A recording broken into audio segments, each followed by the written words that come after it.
In the world of math, many strange results are possible when we change the rules. But there's one rule that most of us have been warned not to break. Don't divide by zero. How can the simple combination of an everyday number and a basic operation cause such problems?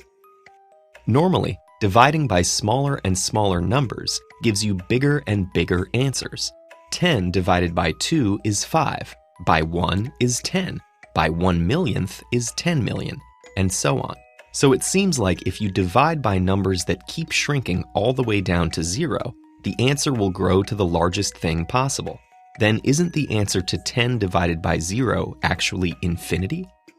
That may sound plausible, but all we really know is that if we divide 10 by a number that tends towards 0, the answer tends towards infinity. And that's not the same thing as saying that 10 divided by 0 is equal to infinity. Why not? Well, let's take a closer look at what division really means. 10 divided by 2 could mean how many times must we add 2 together to make 10, or 2 times what equals 10. Dividing by a number is essentially the reverse of multiplying by it in the following way. If we multiply any number by a given number x, we can ask if there's a new number we can multiply by afterwards to get back to where we started. If there is, the new number is called the multiplicative inverse of x. For example, if you multiply 3 by 2 to get 6, you can then multiply by 1/2 to get back to 3. So the multiplicative inverse of 2 is 1/2, and the multiplicative inverse of 10 is 1/10. As you might notice, the product of any number and its multiplicative inverse is always 1. If we want to divide by 0, we need to find its multiplicative inverse, which should be 1 over 0. This would have to be such a number that multiplying it by 0 would give 1. But because anything multiplied by 0 is still 0, such a number is impossible. So 0 has no multiplicative inverse. Does that really settle things, though? After all, mathematicians have broken rules before. For example, for a long time there was no such thing as taking the square root of negative numbers. But then mathematicians defined the square root of -1 as a new number called I, opening up a whole new mathematical world of complex numbers.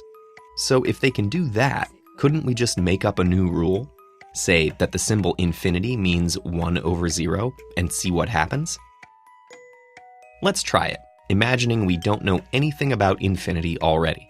Based on the definition of a multiplicative inverse, 0 times infinity must be equal to 1. That means 0 times infinity plus 0 times infinity should equal 2.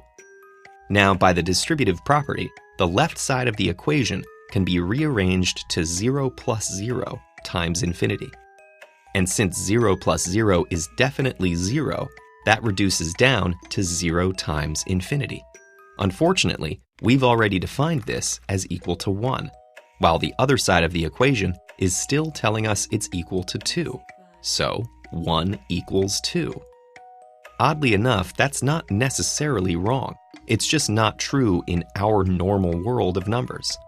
There's still a way it could be mathematically valid if 1, 2, and every other number were equal to 0. But having infinity equal to 0 is ultimately not all that useful to mathematicians, or anyone else. There actually is something called the Riemann sphere that involves dividing by 0 by a different method, but that's a story for another day. In the meantime, dividing by 0 in the most obvious way doesn't work out so great, but that shouldn't stop us from living dangerously and experimenting with breaking mathematical rules to see if we can invent fun new worlds to explore. For more mind-bending math, check out this playlist.